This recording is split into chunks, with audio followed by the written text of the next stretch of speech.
లబ్ధిదారులకి అబ్దుల్లాపూర్ మెట్ గ్రామ సోదరు సోదరిమణులారా, మీ అందరికి కూడా ముందుగా నా హృదయపూర్వకమైనటువంటి నమస్కారాలు తెలియజేస్తా ఉన్నాను. ఈరోజు భారతదేశ చరిత్రలో సువర్ణాక్షరాలతో లిఖించబడినటువంటి రోజు ఇది. ఈ దేశ స్వాతంత్రం కోసం పుట్టినటువంటి అఖిల భారత కాంగ్రెస్ కమిటీ ఆవిర్భవించినటువంటి రోజు, పార్టీ పుట్టినటువంటి రోజు 28 డిసెంబర్ 1885న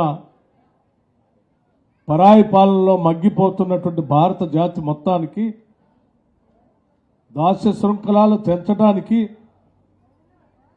దేశవ్యాప్తంగా ఉన్నటువంటి అనేక మంది కలిసి ఈ దేశానికి స్వాతంత్రం తీసుకొని రావాలని చెప్పి ఇదే రోజు ఆనాడు 1885లో బొంబాయి నగరంలో అఖిల భారత కాంగ్రెస్ కమిటీ పార్టీని పెట్టి దశాబ్దాల పాటు పోరాటం చేసి ఈ దేశానికి స్వాతంత్రం తీసుకొచ్చినటువంటి కాంగ్రెస్ పార్టీ పుట్టినటువంటి రోజు. తప్పనిసరిగా ఈ సందర్భంగా ఆనాటి మహనీయులు, ఆనాటి వీరులు, ఈ దేశం కోసం త్యాగం చేసినటువంటి గొప్ప వాళ్ళందరినీ కూడా మనం అందరం గుర్తు చేసుకోవాల్సినటువంటి అవసరం ఉందని నేను భావిస్తూ,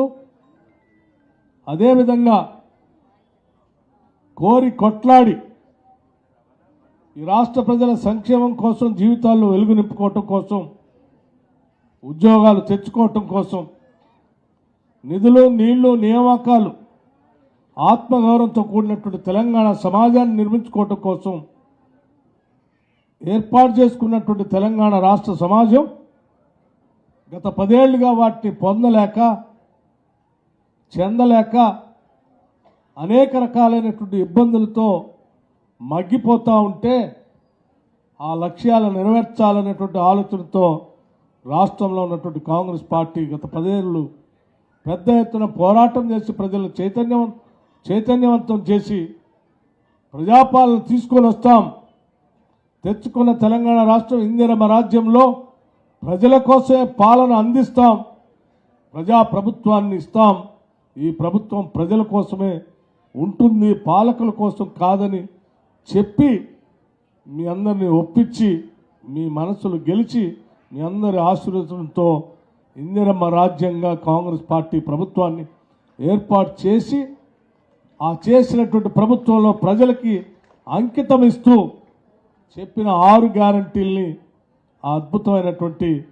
గొప్ప రోజు అయినటువంటి 28వ తారీఖు నాడు ఈరోజు వీటిని ప్రారంభోత్సవం చేస్తూ ఉన్నాం.